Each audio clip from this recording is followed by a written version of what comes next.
Chosen one, listen carefully. Heaven has pressed pause on every noise around you, every distraction, every doubt that's been whispering your name. This moment is not random, it's divine orchestration. You are standing at the threshold of restoration, the season where God begins to return the years you thought were gone forever.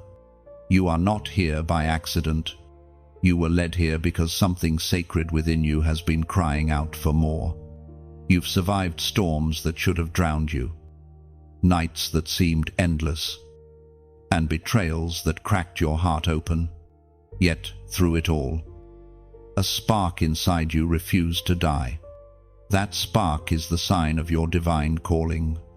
It's the proof that you are chosen, set apart for something far greater than what you've endured. You may look around and see ashes, dreams that never took flight, relationships that crumbled, opportunities that vanished. But heaven is declaring it is not over. What was stolen, delayed, or denied is now being restored under divine authority. The time of loss has expired.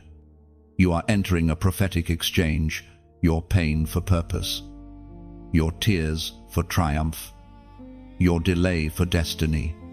There's a stirring in the unseen realm right now. Angels are moving. Doors that have been locked are being commanded to open. The same voice that spoke light into darkness is speaking over your situation. And the word is restore, not partially, not symbolically, but completely. The fullness of what was meant for you is being summoned back into your life. But first, God calls you to awareness. Restoration begins when you awaken to who you truly are. You are not the abandoned one, you are the appointed one. You are not the forgotten, you are the favored. You are not fighting for victory, you are fighting from victory. Every battle you faced was training for this moment of reclaiming. The enemy tried to convince you that the losses defined you. But heaven has written a different story. Your losses have refined you. Close your eyes for a moment. Breathe. Feel the weight of divine presence surrounding you. The air itself begins to feel charged with destiny. Every heartbeat is a reminder that purpose still flows through your veins. You've been through too much to quit now. You've cried too many tears for them to be wasted. Not a single drop has been ignored by the one who sees in secret. Heaven has remembered your name. The Spirit of God is hovering over the broken areas of your life, just as He hovered over the waters before creation. And just as light burst forth from darkness then, light is bursting forth in your story now. You will no longer live beneath your spiritual inheritance. You will no longer carry the identity of almost or not enough. You are crossing the line between despair and divine recovery. Every loss was counted. Every delay was allowed for divine purpose. You thought God was silent, but He was working behind the curtain, aligning people, time, and opportunities to restore you in a way that only He can. The same God who formed you in your mother's womb is the one now forming restoration in your path. It was spoken in the book of Joel, chapter 2, verse 25. I will restore the years the locust has eaten. That is not a poetic idea, it is a decree. Heaven's promise is not to give you substitutes or replacements, but to give you back the very essence of what was lost. The lost years of peace, the lost years of laughter, the lost years of purpose. They are all returning, multiplied and sanctified. Chosen one, you are awakening into your restoration season. It begins not with noise, but with realization. You are stepping into the current of divine compensation, where every area that was barren begins to bloom again.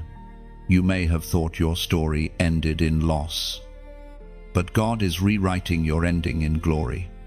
Stand tall in your spirit. Straighten your back even if your heart still trembles. This is not the time to shrink, it's the time to rise. The light of God is breaking through your wilderness, and what once felt dead is breathing again. You are not the same person who walked through the valley of shadows. You are the resurrected version of yourself, the one heaven has been preparing to reveal. So, as you hear these words, respond not with hesitation, but with faith. Heaven is watching for your agreement. Declare it now with your mouth. My restoration begins today. Say it until your soul believes it. Because when your words align with heaven's decree, the atmosphere shifts. Now, if this word resonates with your spirit, if something inside you is trembling because it knows this is your confirmation, pause and act in faith. Like, share, and comment below the number 777, the prophetic number of completion and divine alignment. Do it not for show, but as a prophetic act declaring, my lost years are being restored. And before you leave this moment, subscribe to stay connected to every divine word that heaven will release in this season of restoration. This is not the end. It is the awakening of your new beginning. Chosen one, as the heavens bear witness, the years that the locusts have eaten are being summoned back into existence. You may have walked through seasons that felt like ruin, where everything you built seemed to collapse without reason. People came and went. Promises were made and broken, and the weight of disappointment pressed against your chest until you could barely breathe. But even then, God was keeping count. Not a single moment of loss escaped his divine attention. Every lost year, every missed opportunity, every time you said, I guess it wasn't meant for me, has been collected into the archives of heaven. And now, at this appointed time, God opens those records and declares repayment. What was stolen will not only return, it will return transformed, purified through fire. The enemy thought the stolen years would destroy your faith, but instead, they deepened it. You learned to pray when you had no strength. You learned to worship when you felt nothing. You learned to trust when everything was crumbling. And that trust built in the dark is the key that now unlocks your restoration. You see, the enemy doesn't steal from the empty. He only targets those carrying treasure. If you were attacked, it's because you carried something valuable, your light, your calling, your voice. The years you thought were wasted were actually the years God used to build endurance, wisdom, and resilience. Every hardship added another layer of strength within you. There's a holy mystery at work. What you lost in quantity, God restores in quality. You may not get back the same time or the same people, but you will receive something deeper, richer, and eternal. God restores differently. He restores with interest. The pain you endured becomes the seed for multiplied joy. The time you thought was gone forever becomes the foundation for your next elevation. Remember the barren tree that stands lifeless through winter. It looks dead, stripped, forgotten. But beneath the frozen ground, roots are expanding, unseen. And when the appointed season comes, the same tree bursts into blossom, stronger than before. That is you, chosen one. The barren years were not the end, they were the root years. What felt like subtraction was actually preparation for exponential growth.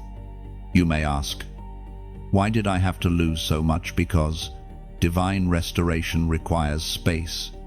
God sometimes clears out what was temporary to make room for what is eternal.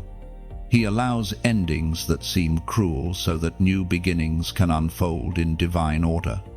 He watches as some things fall apart only because he intends to build something unshakable in their place. The prophet's words echo through eternity. A promise written not only for Israel, but for every heart that has ever mourned what was lost. It is written in the book of Isaiah, chapter 61, verse 7. Instead of shame, you'll receive a double portion and everlasting joy. This is not a metaphor, it is a divine contract. God does not promise mere comfort, he promises compensation. For every tear, double joy. For every betrayal, double honor. For every year of silence, double voice. When heaven decrees double, the natural world must obey. You will not just recover, you will overflow. Chosen one. This is why your enemies will not understand what's happening next. They saw you when you were broken, but they will not recognize you in your restoration. The same people who pitied you will one day witness the evidence of divine repayment upon your life. They will see that God himself has vindicated you. The lost years, though silent, aching seasons, were never empty. They were filled with divine lessons, quiet miracles, and invisible strength. They taught you to rely on what cannot be seen. They refined your hearing to recognize heaven's whisper. And now, those very lessons are the reason you will carry your restoration with wisdom and humility. Do not despise the years that seemed wasted, because they made you unshakable. If you hadn't walked through loss, you wouldn't have learned discernment. If you hadn't known pain, you wouldn't value peace. And if you hadn't faced rejection, you wouldn't understand what it means to be truly chosen. Now, heaven announces your turnaround. The divine timeline is shifting. The locust years, the years of confusion, delay, disappointment are being reversed. You are stepping into the rhythm of divine repayment. Doors that were closed are reopening under new terms. What was once denied will now be offered with honor. Listen closely. Chosen one, this is not compensation as the world defines it. It is restoration through grace. You do not earn it, you receive it. And when it arrives, it will come suddenly. One moment, you will still see ruins. The next, you will stand amidst rebuilding. One day, you will feel forgotten. The next, you will be remembered by name. Your past does not disqualify you from restoration, it qualifies you, because you have known emptiness. You will cherish abundance, because you have known silence. You will speak with authority, and because you have known despair, your joy will be uncontainable.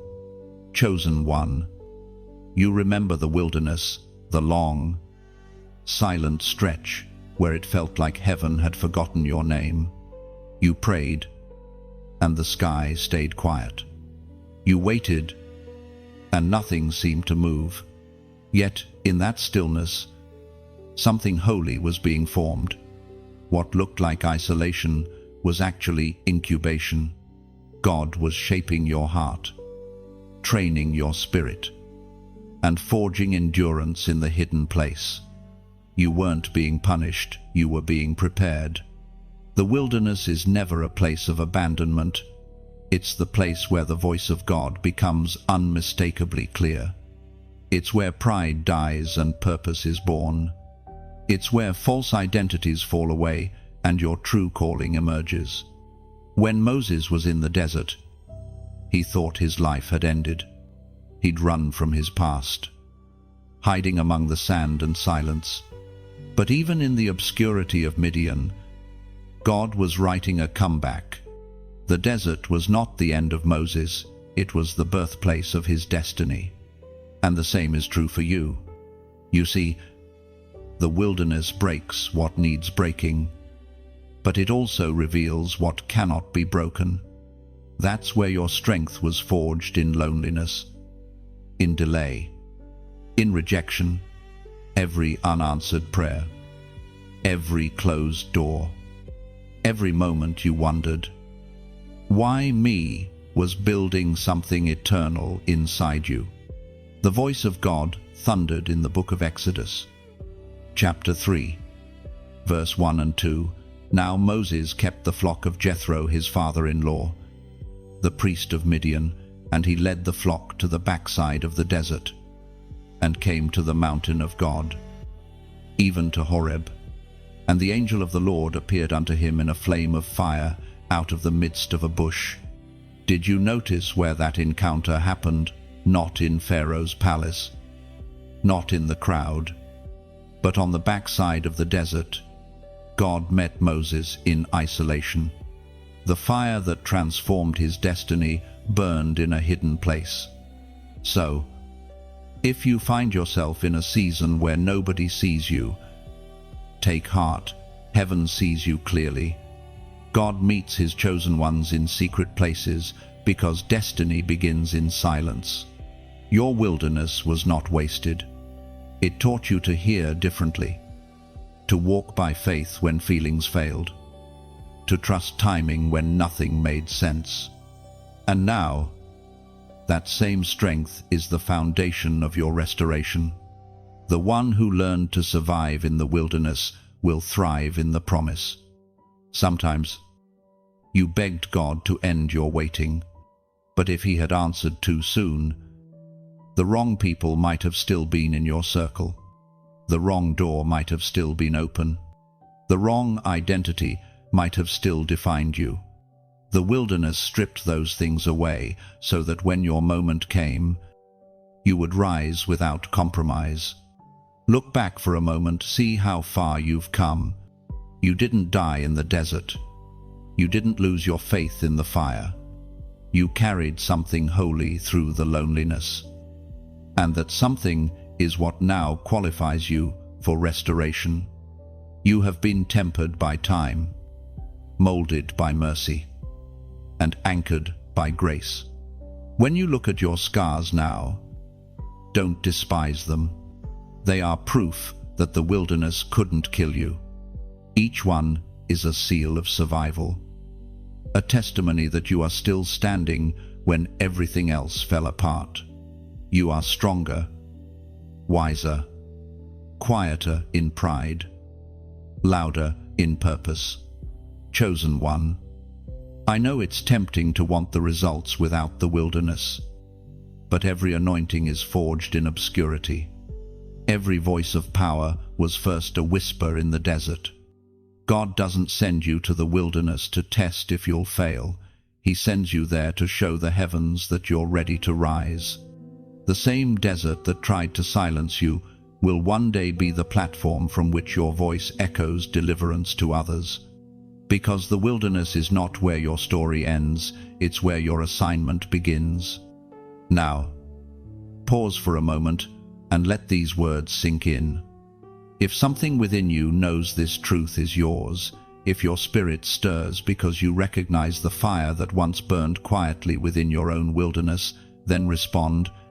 This is a prophetic act of agreement, a sign to heaven that you receive the message written for you.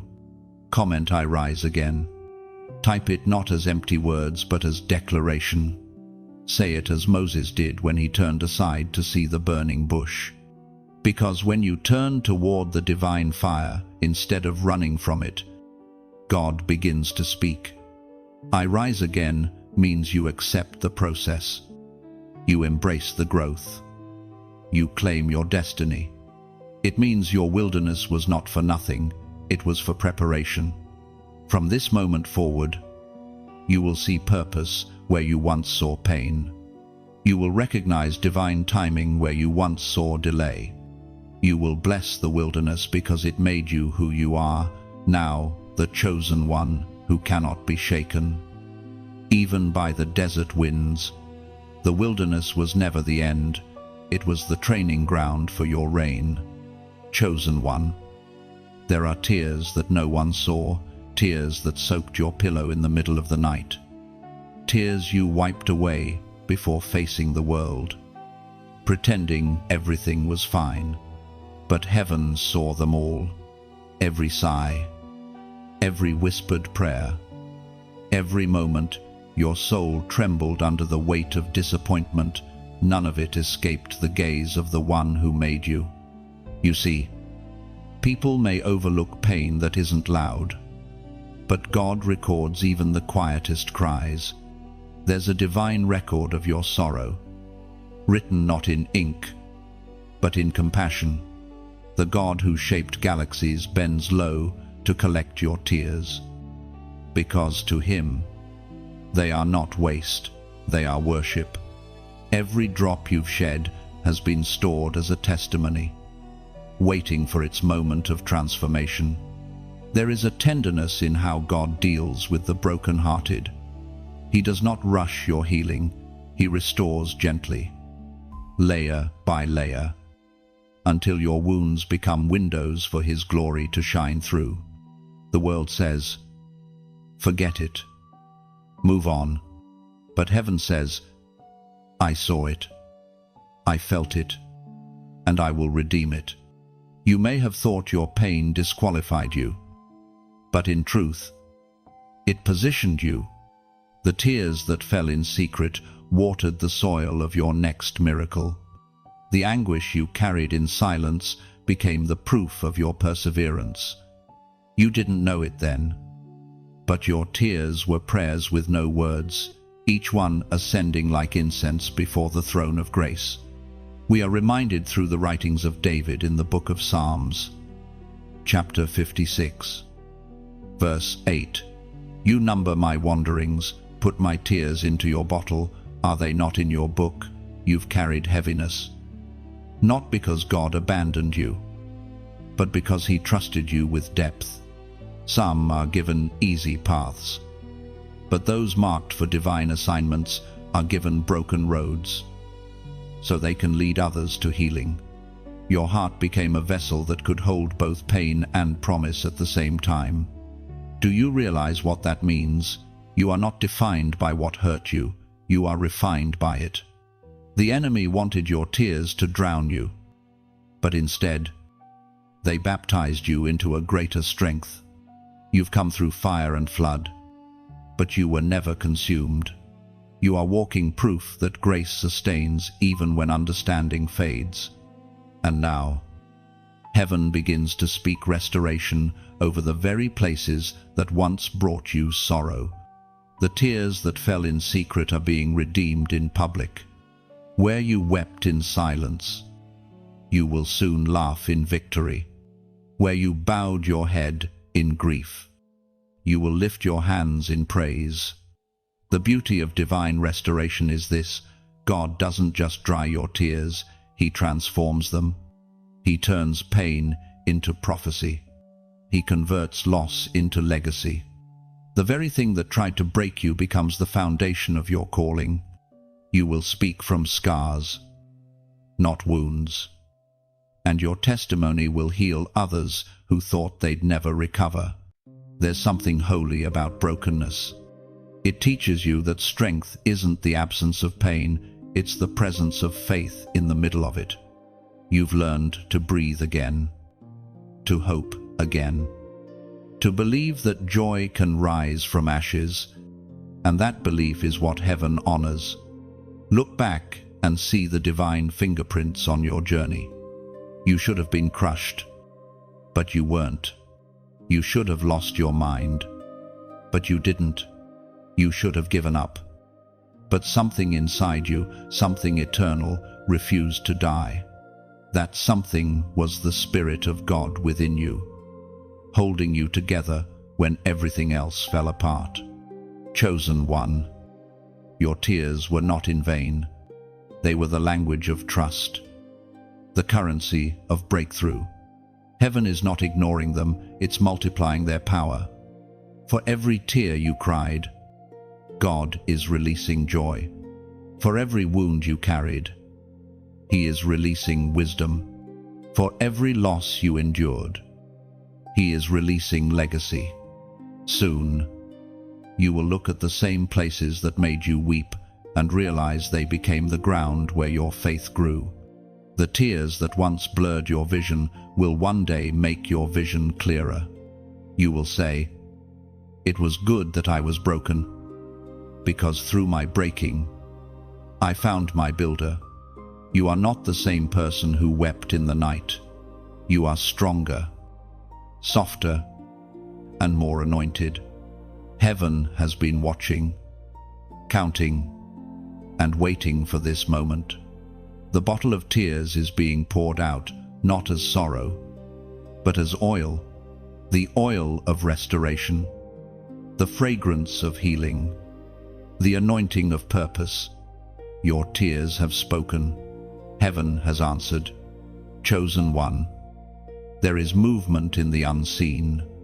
The atmosphere around you is shifting, though your eyes may not yet see it. You've prayed for years, wondering if heaven heard you. But now the ripples of those prayers are becoming waves. Something divine is stirring, the kind of change that begins quietly, like wind through dry leaves, before it turns into a mighty storm of transformation. What was still is now being stirred. What was delayed is now being delivered. You may not have noticed the signs, but the spiritual realm has already gone into motion. Angels are moving on assignments with your name written across them. The plans that once stood against you are crumbling under the weight of divine timing. Chosen one, can you feel it? The shift doesn't begin outside of you, it begins within. The same way a seed cracks before it sprouts. Your life has been breaking open to release what's been hidden inside. You've been wondering why things felt unsettled, why you couldn't stay comfortable where you once were. It's because God has been stirring the waters of your spirit, preparing you for the restoration that's already on its way. Sometimes the shift begins as discomfort. A bird must push against its shell before it can fly. A butterfly must fight through its cocoon before it can soar. Likewise, your breaking was not a curse, it was a birth. You were not being buried, you were being planted. The shaking you feel is heaven rearranging your circumstances for breakthrough. Daniel once stood in that same unseen tension, when his prayers were delayed by spiritual resistance. Yet heaven's message reached him at the appointed time. As it is written in the book of Daniel, chapter 10, verses 12 and 13, "Then said he unto me, Fear not, Daniel, for from the first day that thou didst set thine heart to understand, and to chasten thyself before thy God, thy words were heard, and I am come for thy words. But the prince of the kingdom of Persia withstood me 21 days. You see, your prayers were never ignored, they were intercepted. But heaven never forgets a word spoken in faith. When you cried, Lord, remember me, angels took flight. Every tear, every prayer, every act of obedience has been building momentum in the spiritual realm. Now the resistance that once stood against you is weakening. The shift has begun. Chosen one. The heavens are not just hearing you, they are responding to you. Every obstacle that stood between you and your restoration is losing strength. The plans of the enemy are collapsing like sandcastles under the waves of divine justice. And as you sense this shift, let your response mirror gratitude, like a tree that lifts its branches to the light. Lift your heart in thanksgiving. Gratitude unlocks more of what God is releasing. When you give, you join heaven's flow because giving is not loss. It's alignment. So I speak gently to your spirit as this word nourishes you. Consider becoming part of the stream that carries it forward. like a candle lighting another. Your light can multiply this message to reach souls still wandering in the dark. When you share, you are not just clicking a button, you are sowing seeds of hope into someone's famine. If this message has touched your heart, like it not for vanity, but as a symbol of agreement with heaven's move. Share it, so that someone in their own midnight can find light. Subscribe, not as a follower of man, but as one who stays connected to the flow of divine truth. And if your heart feels moved to give, to support the well that's watering your soul, then do so as an act of faith, not obligation. A seed placed in good soil never returns empty, it returns multiplied. Think of it like this: when rain falls on a field, the crops don't drink for themselves, they drink so they can feed others. You are that field. You've received the rain of revelation. And now your overflow becomes someone else's breakthrough. Chosen one. This shift in the spirit realm is not distant, it is personal. You are being repositioned for influence, healed for purpose, and awakened for impact. Heaven is not restoring you just for you, it is restoring you for generations to come. The ripple effect of your obedience will touch people you may never meet. And that is how legacy is born. So stand in the wind of change and lift your eyes. The same God who spoke over Daniel's prayers is speaking over yours. He says, I have heard you. The battle has been won. The shift is now. The unseen is becoming seen. The delay is turning into delivery. The impossible is bowing to divine command. And through it all, heaven whispers to your heart, keep trusting, keep sowing, keep shining, because you, chosen one, are part of the shift that will change the world. Chosen one, the turning of the tables has begun. For years, it felt like life was tilted against you, as though every time you stood up, another wave tried to knock you down. You watched others advance while you remained in delay, and you wondered if heaven had forgotten your name. But listen now, God has not forgotten. The shift of divine justice is underway. The reversal that heaven promised is being written across the pages of your life. There are seasons when it seems as if the enemy is winning. He steals time, joy, and confidence, whispering that you will never recover. But the enemy always forgets one truth. God does not lose track of anything that belongs to his children. What was stolen is never lost forever. It is stored in heaven's vault, waiting for the moment of reversal. Chosen one, that moment is now. The season of divine reversal begins not when everything looks perfect, but when heaven decides your refining has finished.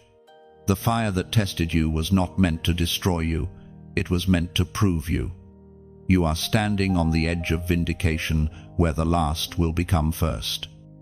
And those who doubted you will see that God never abandoned you. The world may have labeled you too late, but heaven has marked you right on time. When God moves, he doesn't need permission from your past. He turns mourning into dancing, ashes into crowns, shame into double honor. The script is being rewritten, and your name is about to appear where no one expected it. As Jesus himself declared in the Gospel of Matthew, chapter 19, verse 30, but many that are first shall be last, and the last shall be first. This is the rhythm of divine reversal, the law of heaven that humbles the proud and raises the humble. It is where those who served quietly are suddenly recognized, and those who were forgotten are remembered by name. Heaven does not overlook obedience, it rewards it in its perfect time. Think back for a moment. How many times did you choose to forgive when no one apologized? How many times did you sow kindness into people who never thanked you? How many times did you keep praying when the silence felt unbearable? Heaven recorded every act of faith, every unseen moment of obedience, every tear you turned into worship. Now the records are being opened, and God is saying, it is time. Divine reversal is not just about circumstances, it is about order. Heaven is restoring the rightful order in your life. The things that once ruled over you, fear, doubt, and lack, will now bow beneath you. The same storms that once threatened to drown you will now carry you toward your destiny. You will not just recover what was taken, you will rise higher than you ever were before. Chosen one. Imagine a table that has been turned upside down. The things that were at the bottom are now on top. The crumbs that once fell to the floor are now replaced with a feast. That is the imagery of divine reversal. God doesn't just change your situation, He transforms your position. The beggar becomes the blesser. The wounded becomes the healer. The silenced becomes the voice of fire. There will be people who look at your life and say, "How did this happen so suddenly?" But you will know it wasn't sudden, it was sacred. Years of prayer, perseverance, and surrender have led to this moment. The unseen roots of your faith have pushed deep into the soil, and now the fruit is appearing for the world to see. Divine reversal always carries purpose. God doesn't elevate you just for comfort. He elevates you for assignment. The platform He's building for you is not for applause, it's for impact. What you receive in restoration is meant to bless others. Your rise is not just yours, it's a ripple of grace that will touch many lives. So do not resist the reversal when it begins to shake your surroundings. It may feel strange at first, old things falling apart, new doors opening unexpectedly, but it is divine reordering. Trust the shift. The same God who allowed the pain is the God who now releases the promise. When heaven reverses a story, even the timeline bends in your favor. Delays turn into acceleration. Missed chances become divine opportunities. The very area of your greatest loss becomes the stage of your greatest testimony. And when that happens, you will stand and say, "Only God could do this." Chosen one. If your spirit feels this word echoing within, if something inside you stirs because you know the tables are turning, then act as a sign of agreement. Type this prophetic number in the comments, 888. It's not just a number, it's a declaration of new beginnings, the mark of resurrection and divine order. When you type 888, you are saying to heaven, "I align with the reversal. I receive the turnaround." Let it be your silent shout of faith, your coded prayer in the language of destiny. For this is the season where the lowly are lifted, the faithful are favored, and the overlooked are crowned. You are walking into the great reversal, the moment where God takes everything that worked against you and turns it into the wind that carries you forward. Chosen one. Stand firm. The tables have turned. Chosen one. There are moments when heaven interrupts earth, when eternity leans close enough to breathe upon the timeline of man. You are standing in one of those moments now. What was impossible yesterday is suddenly trembling on the edge of manifestation. You can sense it, an invisible stirring, a holy dissonance between what is and what will be. It is the divine intersection where heaven and earth meet, and everything begins to change. You've waited long, prayed deeply, and endured silently. The rhythm of divine timing has carried you to this exact second. Nothing about this moment is accidental. Every delay, every detour, every disappointment, all of it has been woven into a precise orchestration that leads to this divine interruption. Heaven does not operate on human clocks, it operates on alignment. When purpose, faith, and obedience align, time itself bends to fulfill the will of God. Think of the prophets who waited through centuries of silence, of Mary whose ordinary day turned sacred with a single greeting, of Paul who was halted mid-path by a light brighter than the sun. None of them planned those moments. They were living their lives when heaven decided it was time. And now, chosen one, heaven has decided it is your time. The prophet once wrote words that now echo through your own life. A call to open your eyes to divine wonder. It was revealed in the book of Habakkuk, chapter 1, verse 5. Look among the nations and watch, be utterly astounded, for I will work a work in your days which you would not believe, though it were told you. Those words are not history, they are prophecy still alive. God is saying the same to you now. Watch, for I am doing something unbelievable. You may not see the full picture yet, but the canvas is already painted in heaven. What looks unfinished to you is complete in His design. The breakthrough that seems far away has already been spoken into being. Divine interruption is not chaos, it is mercy. God stops the natural flow of your circumstances to realign you with destiny.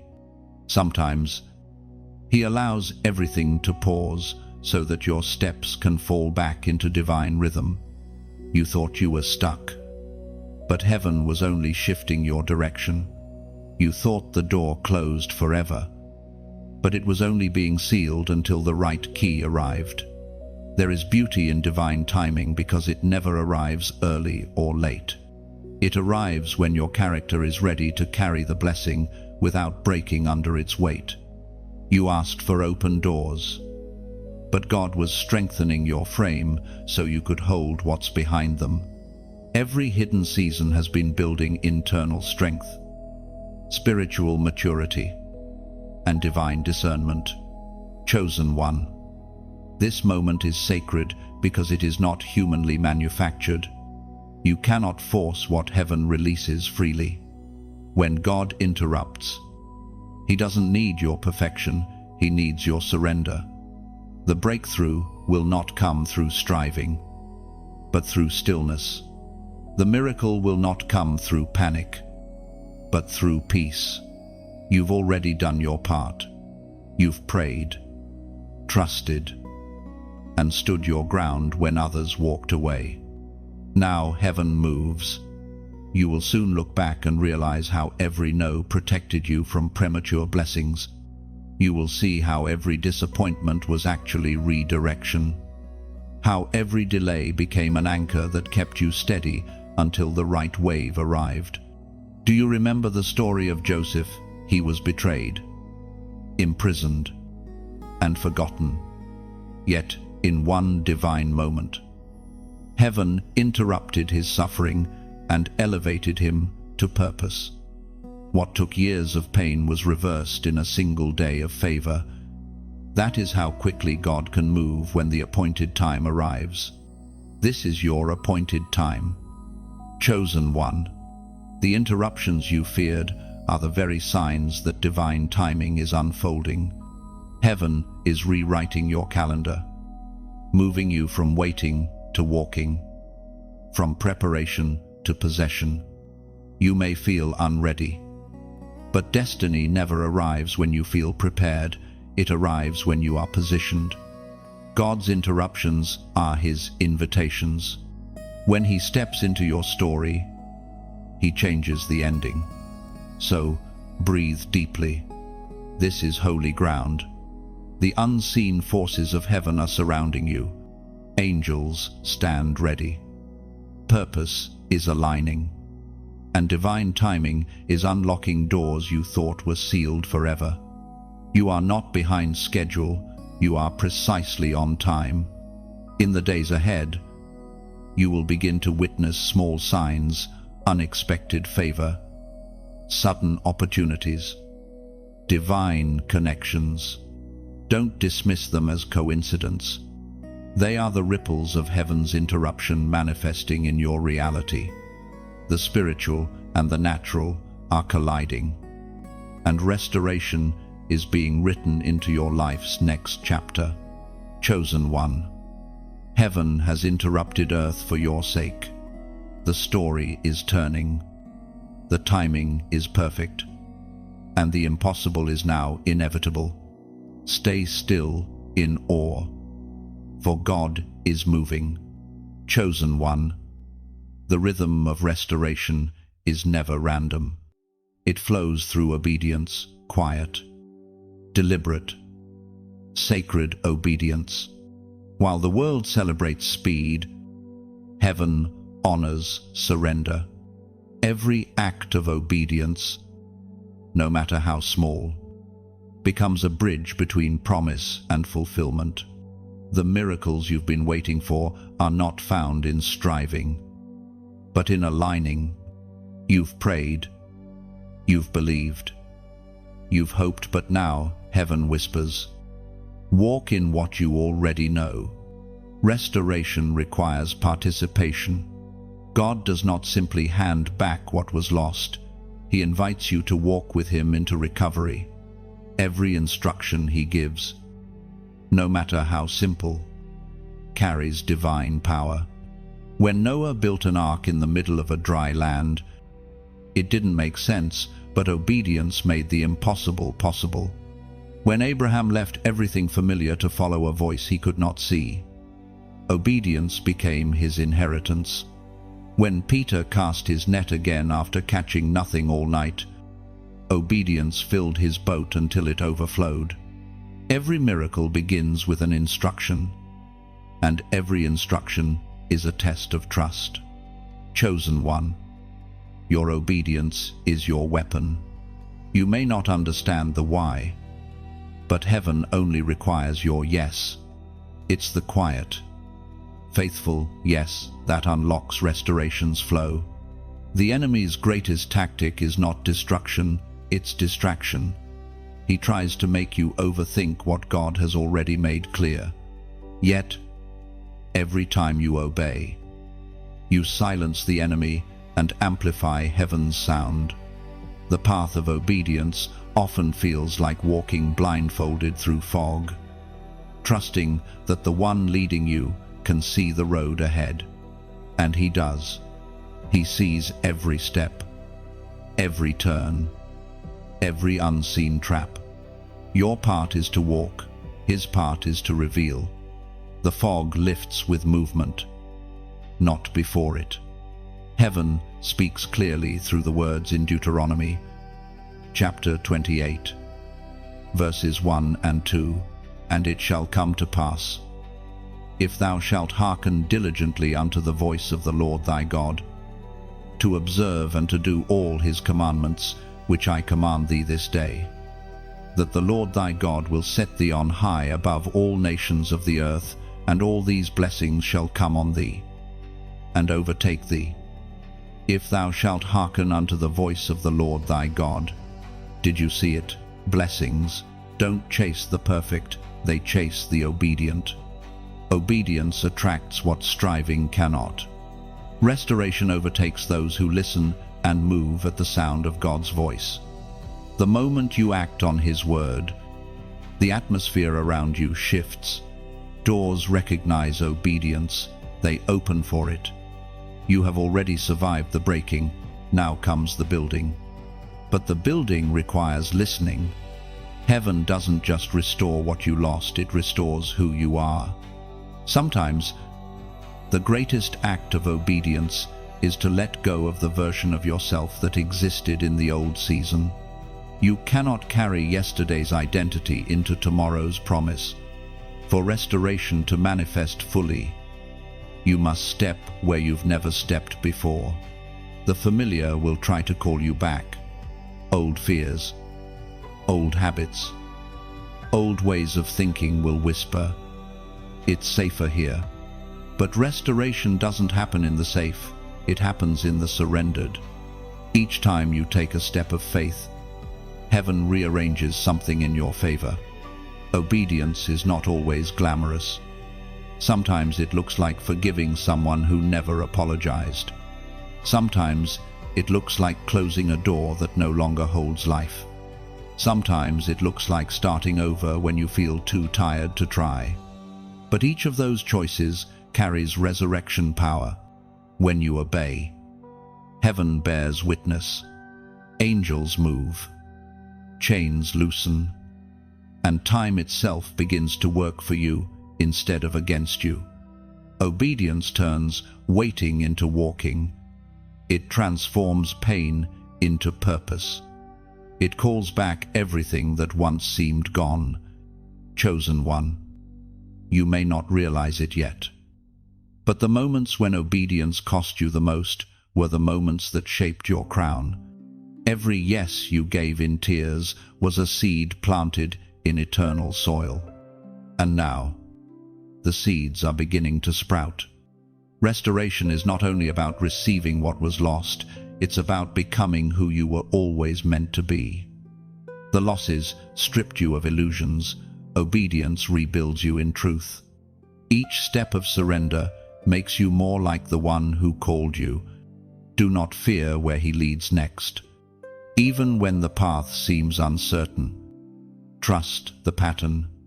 God always leads from pain to purpose, from wilderness to promise, from ashes to beauty.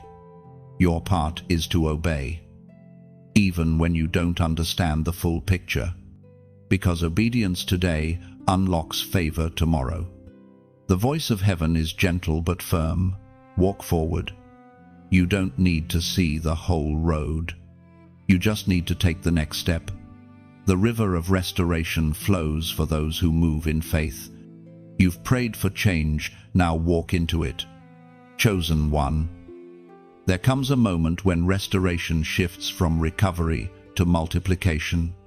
You've walked through the seasons of breaking, waiting, and obeying, and now heaven begins to breathe upon what's in your hands. What once looked like fragments will soon become fullness. God is not only returning what was lost, he is multiplying it for his glory. You see, divine restoration never returns things as they were. It transforms them into more. The same way a single seed produces a tree, and that tree bears fruit beyond measure. Your pain is about to yield increase. What was taken from you will return with interest, because heaven always pays in abundance. There is a law in the kingdom: what you surrender to God never comes back smaller. Every sacrifice, every tear, every act of obedience becomes currency in the spiritual realm. You gave in faith when it hurt most, and heaven has been calculating that offering. Now the return begins not in a trickle, but in an overflow. You may not even recognize the restoration when it comes, because it will look too big to be connected to what you lost.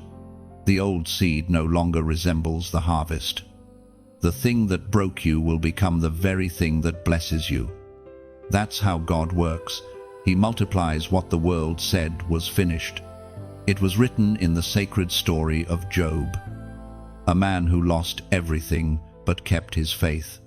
The word of God declares in the book of Job, chapter 42, verse 10, "The Lord restored Job's captivity when he prayed for his friends, giving double, twice as much."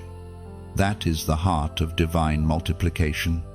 God didn't simply restore Job's fortune, he doubled it. But notice when it happened after Job prayed for others.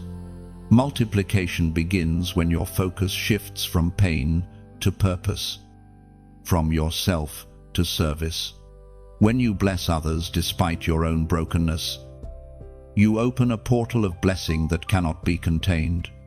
Chosen one. You are stepping into your double portion season. But this isn't about material things alone.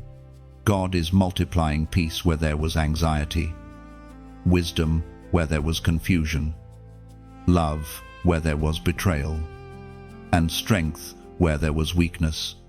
You will see it manifest in every dimension of your life: spiritual, emotional, relational, and even physical. The light of increase is dawning. What once felt like loss is transforming into legacy. God is turning scarcity into surplus, famine into feast. You will not only have enough for yourself, you will have enough to pour into others. Do not be surprised when opportunities begin to chase you, when favor seems to find you without effort. These are not coincidences, they are the signs of multiplication. Heaven rewards faithful stewards. You remained steady when the ground shook. And now, heaven entrusts you with more. This increase, however, is not for hoarding, it's for impact. God multiplies his chosen ones not so they can boast, but so they can bless. You are becoming a vessel of overflow, a living answer to someone else's prayer. The same way rivers don't drink their own water, your blessings are meant to flow outward. Think of the loaves and fishes in the hands of Jesus. The disciples saw scarcity: 5 loaves, 2 fish, but heaven saw seed. When placed in divine hands, insufficiency became abundance. Likewise, everything in your life that seems not enough is about to be touched by multiplication. What you release will return multiplied. You will soon stand in places that once rejected you, carrying the fruit of what they once despised. The same voices that doubted you will whisper in awe. How did they come back stronger? And you will know it was not your doing. It was the hand of the Lord. Chosen one. When this word settles in your spirit, respond not from emotion, but from faith. Seal it with a declaration that your heart understands. Comment, "My cup overflows." Write it not as repetition, but as revelation. Each word is a seed of agreement with heaven's decree. My cup overflows is more than gratitude, it is prophecy. It means, I receive the double portion. I accept that what was meant for harm will multiply for good. I stand ready to be a vessel of abundance. And as you speak it, something begins to move in the unseen. The angels assigned to your increase take flight. The soil of your destiny stirs with divine life. The barren ground begins to bear fruit again. This is not the season of scraping by, it is the season of supernatural surplus. You will see acceleration where you once saw delay, ease where you once felt resistance, and joy where sorrow once sat heavy on your chest.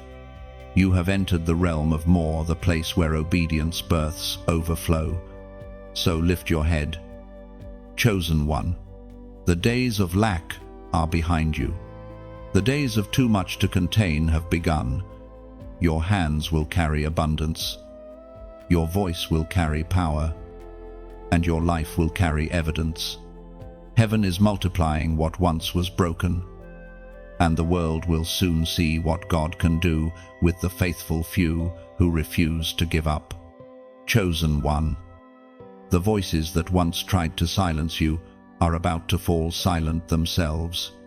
The whispers of doubt, the laughter of mockers, the weight of old accusations, all of it is losing power in the light of divine vindication. You have endured seasons of misunderstanding, being spoken against, dismissed, or labeled, but heaven has kept record, and the same God who called you is now confirming you before those who once questioned your worth. Every chosen one faces a season of misjudgment, Even Jesus, perfect in all his ways, was called a liar, a blasphemer, and a fool. The truth of your calling will always threaten the comfort of those still sleeping. When light enters darkness, it exposes what prefers to stay hidden, and that exposure often provokes resistance. But take heart. Their words were never greater than God's decree over you. Your silence in those moments was not weakness, it was wisdom. You didn't fight back because you understood something deeper, that God defends his own. You let your fruit speak louder than your frustration. And now, heaven is amplifying your voice. It was declared in the book of Isaiah, chapter 54, verse 17, "No weapon formed against you shall prosper, every tongue you shall condemn." That promise was not written in past tense, it is active and living now. The words that once wounded you will soon wither, because truth always outlasts lies. The arrows that were launched to destroy your spirit are returning to the sender void of power. God himself has stepped in as your defender. Chosen one. There is a holy reversal taking place. The voices that mocked you are fading into echoes, while your voice grows stronger, filled with divine authority. The very sound that once trembled with pain now carries power to break chains for others. What the enemy used to shame you, God is now using to shape you. Think of your voice as a river. For years, it flowed through dry lands, unseen and unheard. But rivers carve their way through stone not by force, but by persistence. Your persistence, your quiet prayers, your faithful endurance has created a path where none existed before. Now the flow of your words will water nations. Yet, as your voice begins to rise, remember that every voice of light must be sustained by humility. The louder heaven amplifies you.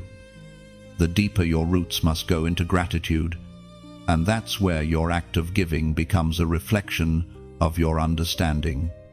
When you support what nourishes you, you create a cycle of blessing that multiplies far beyond your own reach. Just as a tree gives shade to those who never planted it, your act of generosity creates shelter for souls who may never meet you, but who will be reached through your obedience. If this message has poured living water into your spirit, consider pouring a little back into the stream that carries it. Like, share, or subscribe, not for applause, but for purpose to keep the river of divine truth flowing to others still wandering in the dry places. And if your heart feels stirred to sow, to give as an act of gratitude, let it be from love, not pressure. A seed planted in the soil of purpose never dies, it rises as provision. Think of the widow who gave her last coin. Heaven didn't see her amount, heaven saw her heart. That same principle remains true. Every act of support, every shared word, every moment of generosity becomes a ripple in eternity. You are not giving to a person, you are watering the ground from which your own blessings grow. Chosen one, your voice carries weight because it was forged in silence. It carries healing because it was birthed in hurt. Every word you now speak has been tested by time and tears. When you open your mouth, heaven listens, because you speak not from pride, but from the posture of one who has survived the storm and still believes. Do not fear the sound of your own voice anymore. Speak the truth that once frightened you. Proclaim the hope that once seemed impossible. The same mouth that once whispered prayers through pain will now declare victory with power. The world needs to hear what your wilderness taught you. And as you rise, never forget, true power is not loud, it's consistent. It doesn't shout to be heard, it simply keeps speaking until hearts awaken. Your voice, once broken, is becoming a trumpet.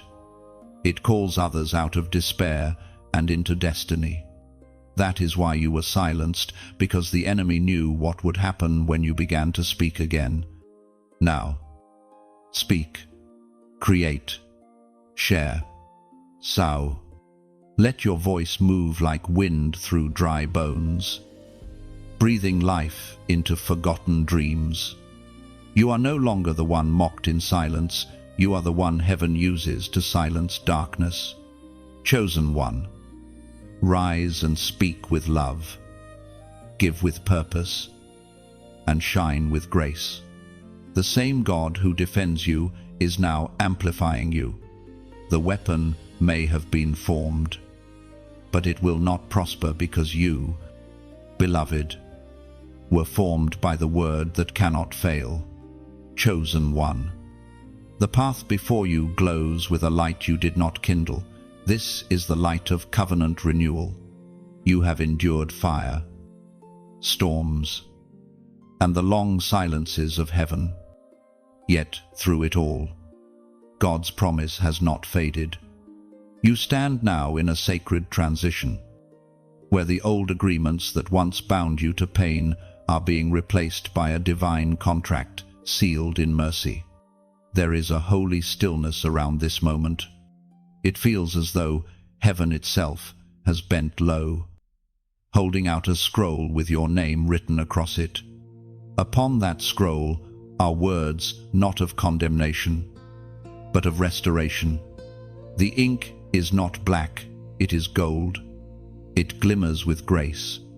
Every line speaks of redemption, renewal, and unbroken favor. In the old days, covenants were sealed with blood, and promises were carried from one generation to another. But this covenant, this new bond, is sealed by the blood of Christ, eternal and unbreakable. You are not entering into an agreement that can be revoked by failure or flaw. You are stepping into a covenant that rests on His faithfulness, not your perfection. There is an unspoken exchange happening now, ashes for beauty, guilt for grace, burden for blessing. The chains that have clung to your soul are being cut by unseen hands. You have been marked by divine ownership. Heaven's signature rests upon you. This covenant declares that your debts are cancelled, your past is pardoned, and your purpose has been rewritten in fire. The Spirit spoke through the prophet Jeremiah, chapter 31, verses 31 through 34. Behold, the days come, saith the Lord, that I will make a new covenant with the house of Israel. I will put my law in their inward parts, and write it in their hearts, and will be their God. And they shall be my people, for I will forgive their iniquity, and I will remember their sin no more. These are not ancient words, they are alive, moving through your veins at this very moment. God has written His truth not on stone tablets, but upon your heart. You carry His covenant within you now. It beats with every heartbeat, whispers with every breath, sings through every scar. Chosen one, do you feel it? The heaviness you carried for years is loosening its grip. You no longer belong to the cycle of failure or fear. You belong to grace. You belong to renewal. You belong to a love that cannot be revoked. This covenant does not promise the absence of struggle, but it guarantees the presence of strength. It does not remove storms, but it ensures you will not drown in them. It is the assurance that every battle will end in blessing, and every season of darkness will conclude in dawn. You have signed nothing, yet heaven calls you sealed. You have proven nothing, yet heaven calls you approved. That is the essence of covenant love. It is not earned, it is inherited. It is the language of mercy. not merit. Think of how a tree renews itself each spring. The same roots that once endured the frost now draw new life from hidden rivers. The same trunk that stood through storms now bears fruit again. Renewal doesn't erase what the tree endured, it redeems it. So it is with you. The scars of your old season remain, but they no longer speak of pain, they speak of promise. The covenant of renewal also brings restoration of identity. You are no longer defined by what happened to you, but by what heaven declared over you. The lies of the past, those words that said you were unworthy, unlovable, or forgotten, are erased by divine handwriting. God Himself has inscribed new names upon you: beloved, restored, chosen. And this covenant carries responsibility. It calls you to live as one who has been forgiven, to extend mercy as freely as it was given to you. Renewal is not a resting place, it is a recommissioning. You are being sent out again, not as a wounded survivor, but as a restored ambassador, chosen one.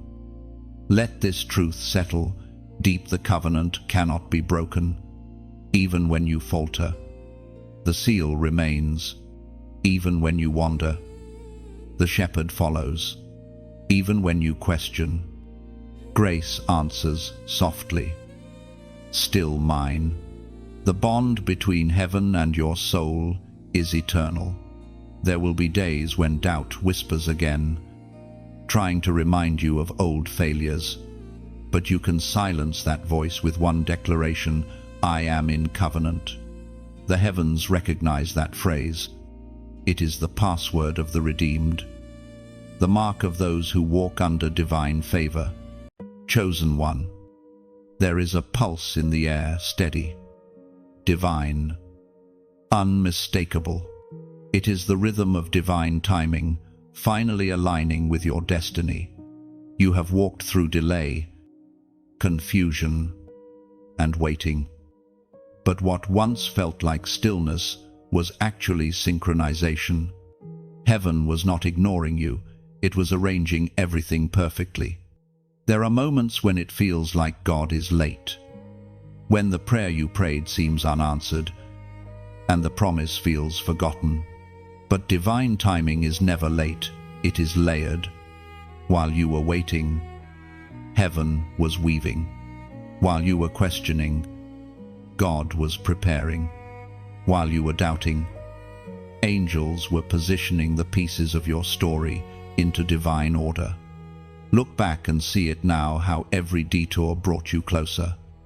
Even when it looked like it pushed you farther away. You thought you were standing still, but you were being refined. Divine timing isn't about speed, it's about sequence. God was waiting for the right people, the right doors, the right season, and the right version of you. You've changed in the waiting. You've grown quieter in the noise, softer in the struggle, and stronger in the silence. You've learned that rushing only leads to ruin, but resting in trust brings revelation. The version of you that prayed years ago couldn't carry what is coming now. That's why the waiting was necessary. It wasn't punishment, it was preparation. There is an ancient truth that still whispers through eternity. It was written in the book of Ecclesiastes, chapter 3, verse 11. He has made everything beautiful in its time. Everything. Not some things, not only the easy or joyful things, everything. The tears, the mistakes, the seasons you didn't understand, all of it is being reshaped into beauty. Divine timing takes chaos and turns it into choreography. What once felt random now reveals pattern. Chosen one. Imagine a great symphony. Every instrument plays its part. Sometimes loud, sometimes silent. When a single instrument plays out of turn, it sounds like confusion, But when the conductor lifts his hand, every sound aligns into harmony. God is the conductor of your story. Every note, every pause, every crescendo is leading you toward fulfillment. You are stepping into the moment where waiting ends and walking begins. The doors that were locked are unlocking not because you forced them, but because time itself recognizes your readiness. Opportunities that once rejected you will now seek you. The rhythm of divine timing is now matching the rhythm of your faith. When heaven moves, it often begins subtly. You may notice small confirmations: first a conversation, a new connection, an unexpected favor. Don't dismiss these as coincidences. They are the first drops of rain before the flood. The divine clock is striking now. You are entering what prophets call the Kairos moment, the appointed time of fulfillment. Unlike ordinary time, Kairos is sacred. It's the window when heaven and earth align to release long-awaited promises. You cannot manufacture it, but you can recognize it. You know you're in it when everything that resisted you suddenly begins to release. Chosen one, do not let fear make you hesitate. Divine timing requires divine response. When the door opens, walk through it. When the Spirit prompts you, move. Delay is no longer your portion. Acceleration is. You have been faithful in waiting, now be bold in stepping. There will be a temptation to question, am I ready? But readiness is not perfection, it's obedience. The same God who brought you to this threshold will guide you through it. He does not reveal timing without releasing grace. And so now, as your heart stirs with recognition, make a prophetic declaration. Type this number as a sign of your agreement with heaven's rhythm, 444. This is not superstition, it's symbolism. The number 444 represents divine alignment, angelic presence, and the establishment of God's order. When you comment 444, you are declaring, I align with divine timing. I trust the sequence of heaven. I receive the appointed moment. This act of agreement may seem simple, but it is sacred. Words shape atmosphere, and numbers often carry prophetic resonance. Heaven sees your response not as ritual, but as readiness. You are saying, Lord, I won't rush ahead or lag behind. I move with you. And as you make that declaration, something unseen begins to shift. The gears of heaven turn smoothly. Time, once your enemy, becomes your ally. The days that felt wasted are suddenly redeemed. What took others years to accomplish will happen swiftly for you, not because you skipped the process, but because you honored it. Chosen one. Divine timing is not only about what you receive, it's about who you become. You've learned patience, discernment, and trust.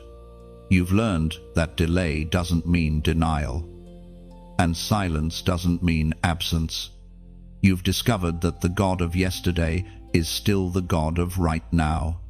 Your waiting has matured you. Your obedience has qualified you. Your surrender has aligned you. And now, divine timing has found you. So walk forward in peace, not panic.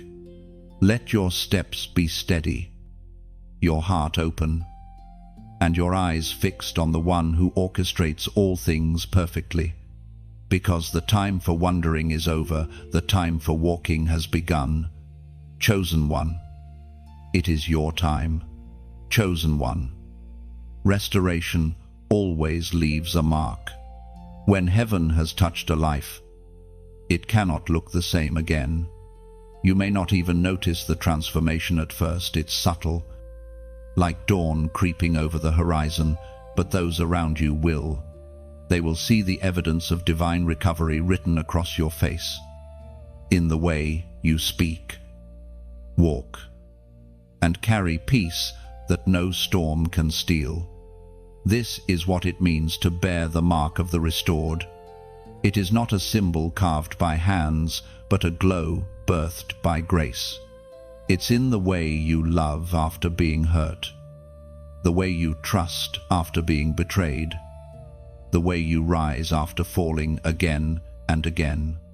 Restoration changes more than circumstances, it changes countenance. When people look at you now, they will no longer see the victim of loss, but the vessel of resurrection. Your eyes carry stories of survival, but your smile carries prophecy. The pain you once tried to hide has become the proof that God never left. And though the scars remain, they no longer speak of defeat, they sing of deliverance. The writings of David in the Psalms echo this truth like a timeless melody. It was declared in the book of Psalms, chapter 126, verses 2 and 3. Then was our mouth filled with laughter, and our tongue with singing. Then said they among the heathen, The Lord hath done great things for them. The Lord hath done great things for us, whereof we are glad. These words are more than celebration, they are transformation. Laughter after lament, singing after silence. That's what happens when God restores the years the locusts devoured. The same mouth that once cried out in anguish now releases joy as testimony. Restoration doesn't just fix what was broken, it redeems the story of the breaking itself. Chosen one, you are walking evidence that God still restores. Your presence alone testifies that ashes can indeed become beauty, that endings can become beginnings. You no longer need to explain your process. Your peace speaks louder than explanation. People will look at you and say, something about them is different, and you will know it's the fragrance of favor. You see, when God restores, He doesn't return you to where you were. He elevates you beyond it. The mark of restoration is not a return to normalcy. It's transformation into something divine. You no longer crave validation from what once rejected you because you have seen heaven's approval. You no longer fear loss because you've learned that even in losing, you cannot be lost. Restoration leaves residue, holy residue. It's the peace that doesn't make sense, the joy that can't be shaken, the confidence that doesn't come from pride but from purpose. It's when you wake up and realize the heaviness that once lived on your shoulders is gone, replaced by quiet strength. This strength is not loud or flashy, it's steady. It doesn't need to announce itself because it was built in silence. The world's kind of strength demands recognition. Heaven's kind of strength simply exists, radiant and unshakable. You carry that strength now. It's what makes you calm when others panic, what allows you to smile even in uncertainty. That is the mark. The mark of the restored is also seen in your compassion. You understand pain too deeply to ignore another's. You no longer walk past brokenness because you know what it feels like to be broken. Restoration didn't make you proud, it made you merciful.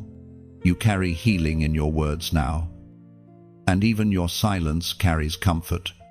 And when people come to you, seeking answers or solace, you will not point them to yourself, you will point them upward. Because you know that the same God who restored you can restore them too. You've become a bridge. A living example that divine recovery is not just a story in Scripture, but a reality that still unfolds.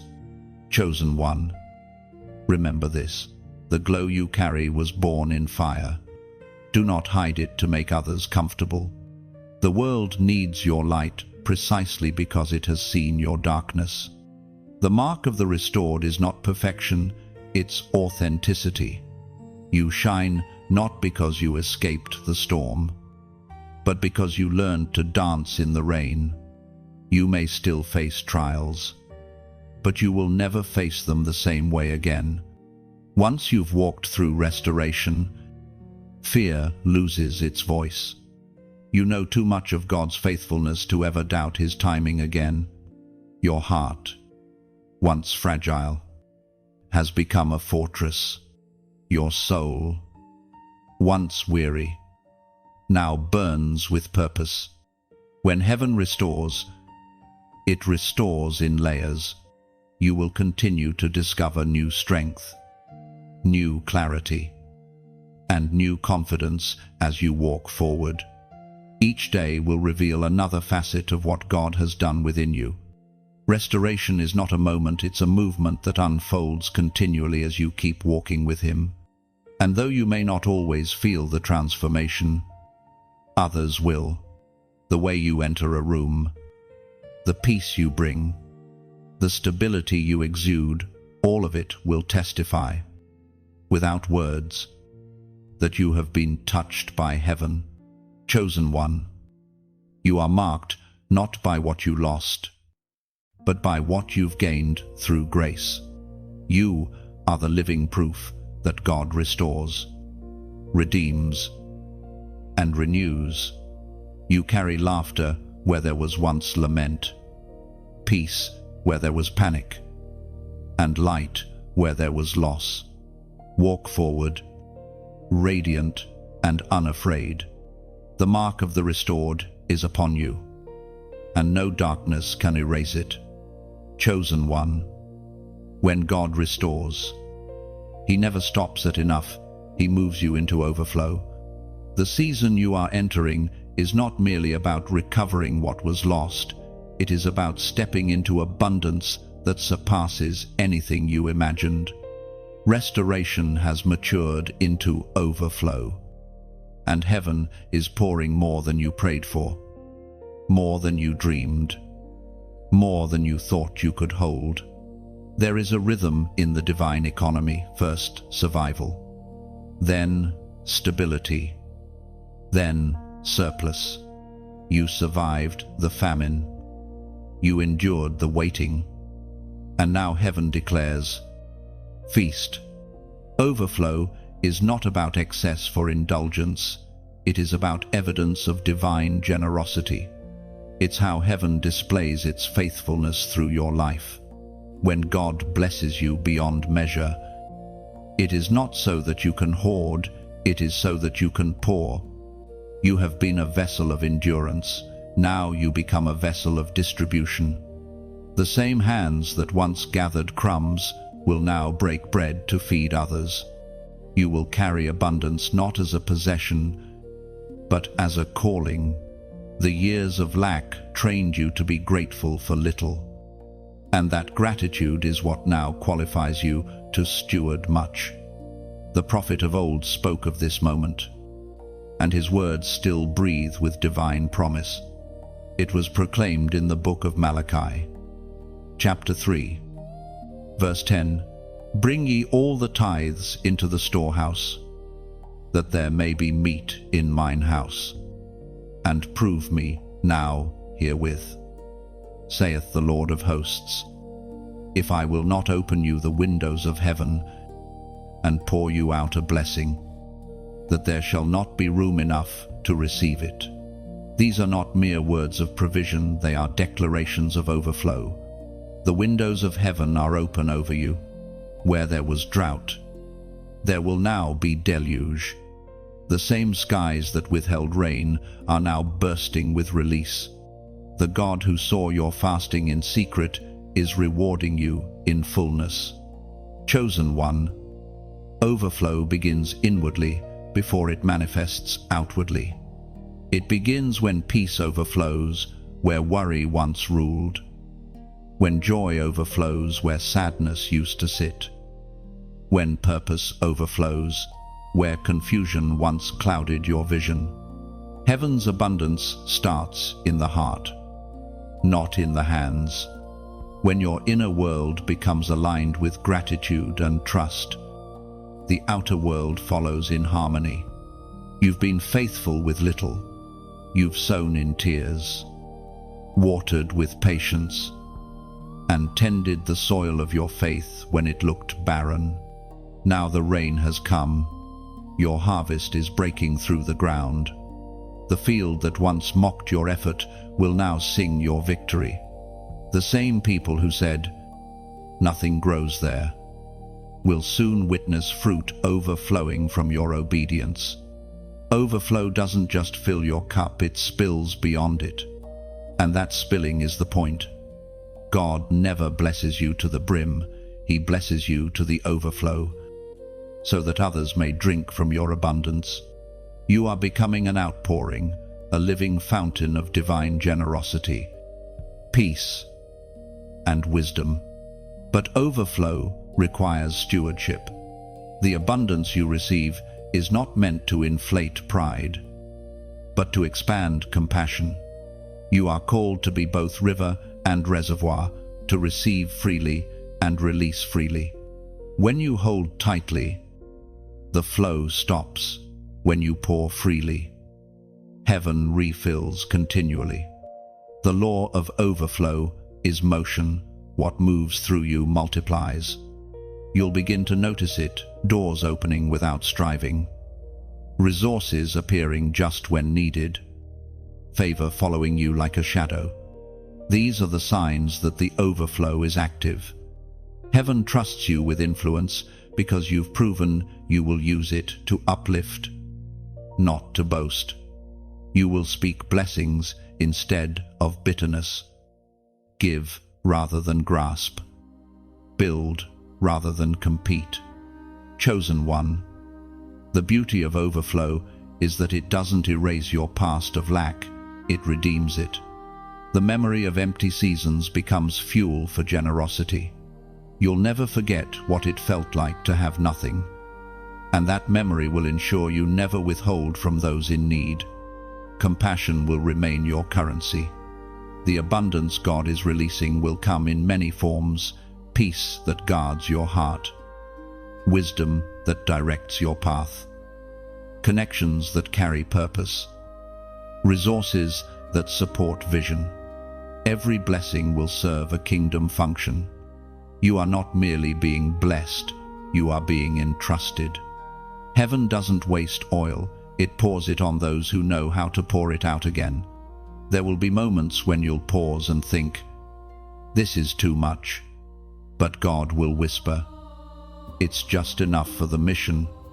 Overflow isn't a trophy, it's a tool.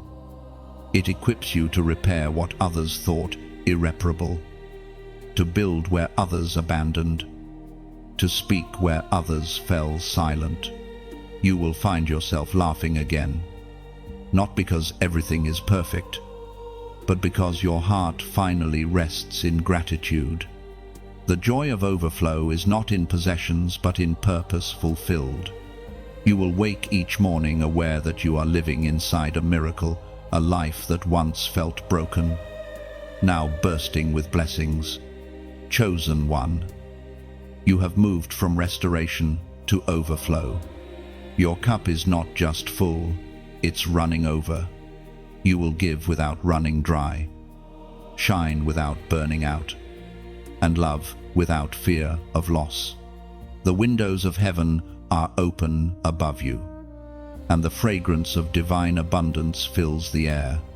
Walk gently, live generously, and let your overflow become the testimony that God restores, not in measure, but in multiplication.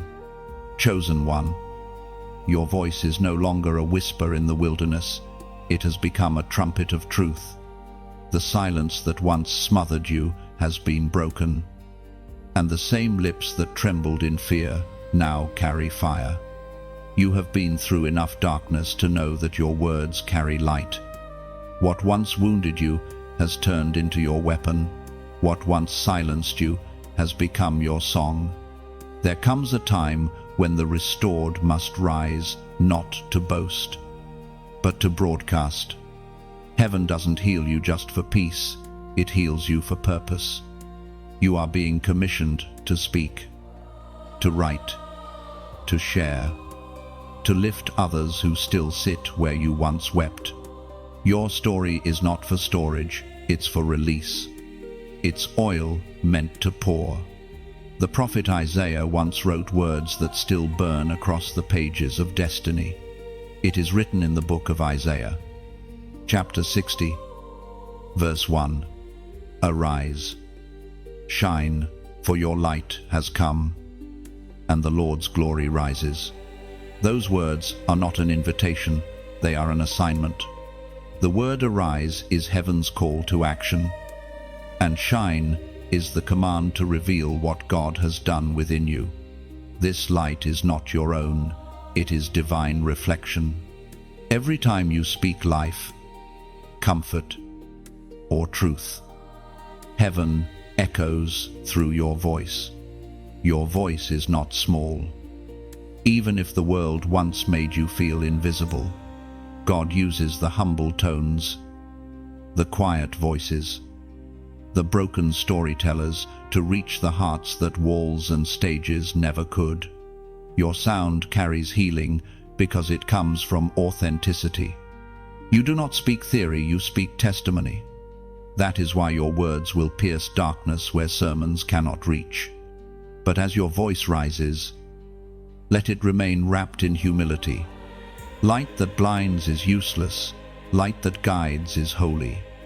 Speak not to be seen, but to reveal what others cannot see.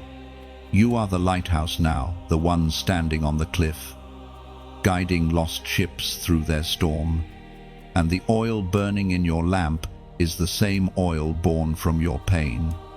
Chosen one, the world needs what you carry. It needs the calmness you've found, the lessons you've learned, the perspective you've gained through every valley. You are heaven's messenger in human form. When you share what God has done, it isn't about self-glory, it's about soul rescue.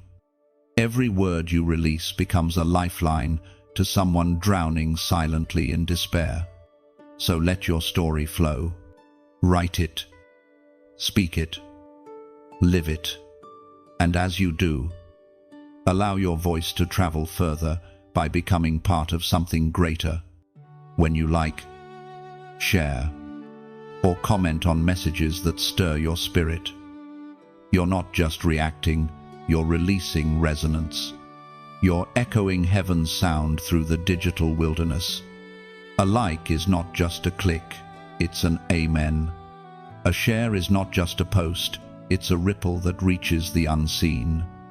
And when you subscribe, you're not joining a page, you're joining a purpose, staying close to the well from which you've been drinking. Every act of engagement becomes a thread in the fabric of light that covers this generation. If your heart feels stirred to give, to sow, to donate not out of compulsion but out of connection, know that your gift is never lost. It's like rain falling on dry ground. Each drop joins the next, and together they form a river that nourishes countless souls. Your generosity becomes part of the echo that keeps the light burning. Think of a lantern in a vast night, alone. It flickers faintly, but when others bring their flames close, the light multiplies, the darkness retreats. That is what your involvement does. It adds flame to flame, sound to sound, strength to strength. Together, we become a choir of restoration, a constellation of voices declaring hope across the sky. So, as you listen, let your heart respond. Let your fingers do what your spirit feels. Engage. Write your thoughts in the comments, not because you have to, but because your voice matters here. Someone will read your words and realize they are not alone. You might not even know their name, but your testimony can awaken their courage. And if you feel led, support this flow of light. Giving, in any form, keeps the river moving.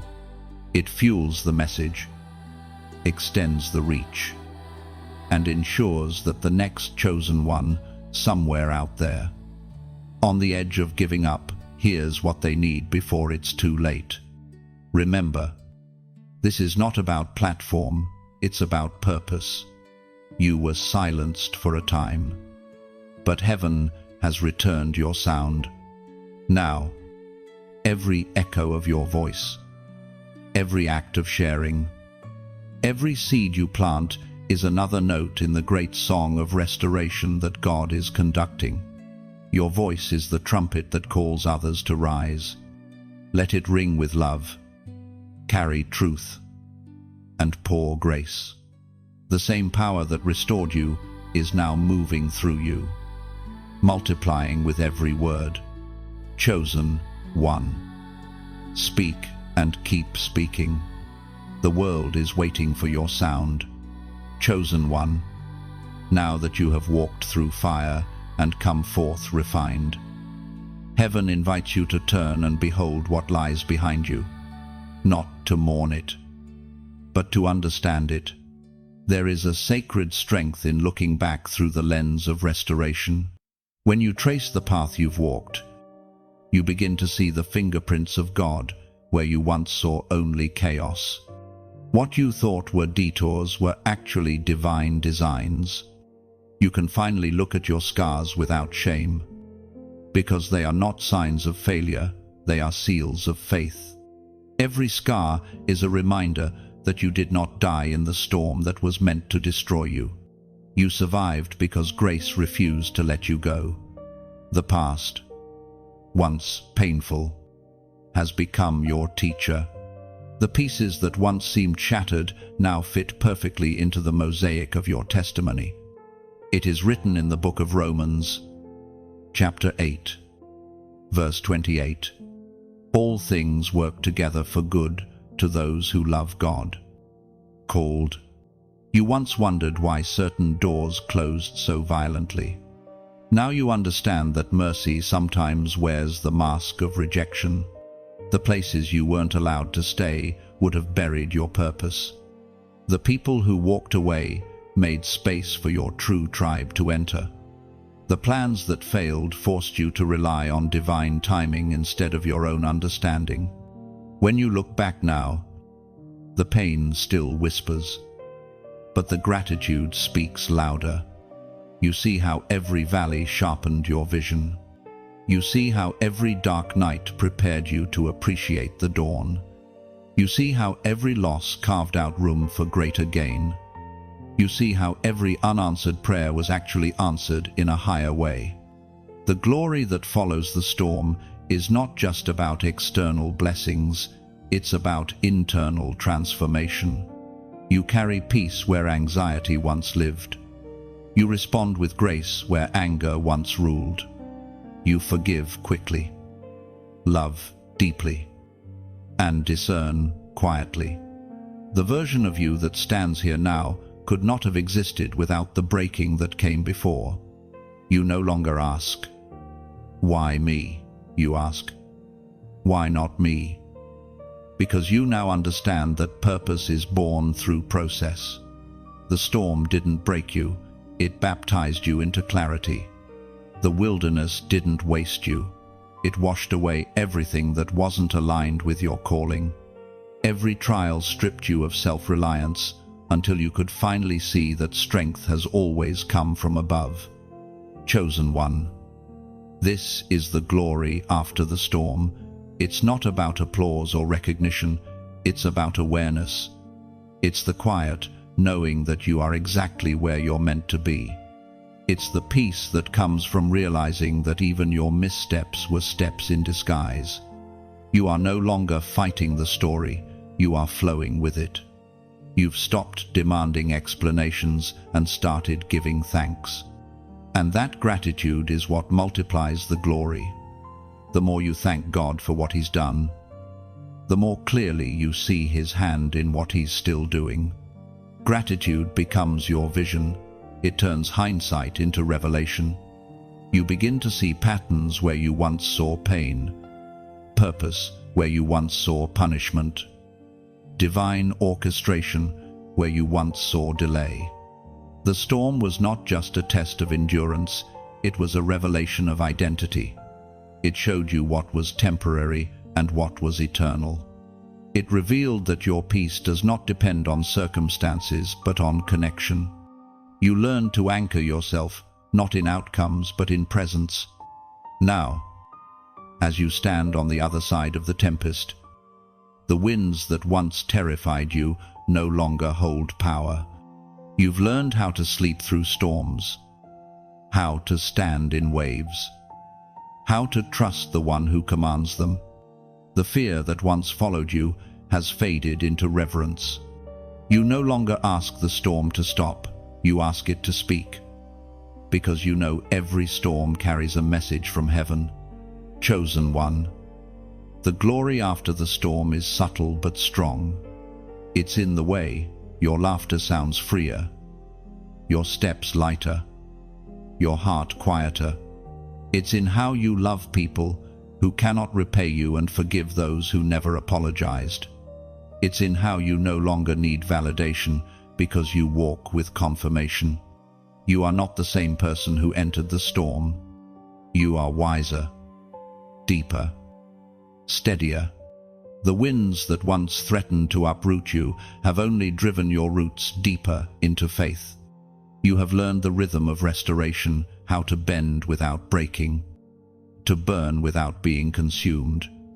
So, take one last look behind you, not with regret, but with reverence. The storm did not destroy you, it delivered you. It broke what needed breaking and revealed what could never be broken. You are the living proof that light always follows lightning, and peace always follows pain. Chosen one. Heaven is placing something upon your head now, something invisible to the world, but undeniable to the spirit. It is the crown of restoration, the seal of divine completion. You have walked through seasons that stripped you of dignity, hope, and even identity. But in this moment, heaven restores it all and more. The same hands that molded creation are now resting upon your life, crowning you not with gold, but with glory. You have come full circle. What began in brokenness now concludes in beauty. The journey has refined you. The pain has purified you, and the waiting has prepared you. The oil that flows from your story carries the fragrance of endurance and the brilliance of grace. You wear that oil now. It shines through your eyes, through your words, through the quiet confidence that no trial could take away. This crown you receive is not a trophy, it is a testimony. It tells the world that redemption is real, that restoration is possible, that faithfulness still bears fruit. It speaks of a God who finishes what he begins, who redeems time, who writes new endings for those who refuse to quit. You are crowned because you endured when it would have been easier to surrender. The revelation comes from the book of Revelation, chapter 3, verse 11. Behold, I come, quickly hold that fast which thou hast, that no man take thy crown. Chosen one. The crown fits because the crushing preceded it. Every pressure you faced shaped the curve of its rim. Every tear polished its shine. Every disappointment became a gem embedded within it. This is why it glows so brightly, because it was forged in fire and finished in faith. Do not see your journey as wasted time. Every season, every scar, every sigh has been accounted for in the weight of that crown. It carries history and hope intertwined. And now, as you stand crowned, heaven is commissioning you once more to live not as one who merely survived, but as one who reigns with wisdom, There is dignity in your resilience now. The world may not know your story in full, but it will feel your restoration. You will walk into rooms that once ignored you, and silence will fall not because of arrogance, but because of the authority of peace that walks beside you. You will speak, and hearts will soften, because your words are no longer theory, they are truth tested in fire. Chosen one. The crown signifies more than your victory. It represents heaven's trust in you. God does not place crowns on the proud. He crowns the proven. You are proven. Through heartbreak and healing, through wandering and waiting, through silence and song, you remained faithful. You stayed when others fled, believed when others mocked, and kept walking when the road disappeared beneath your feet. That is why you are crowned. Now, carry it quietly. The most radiant crowns make no sound. They don't need to announce themselves, they simply shine. Let humility remain your adornment, and let compassion be your scepter.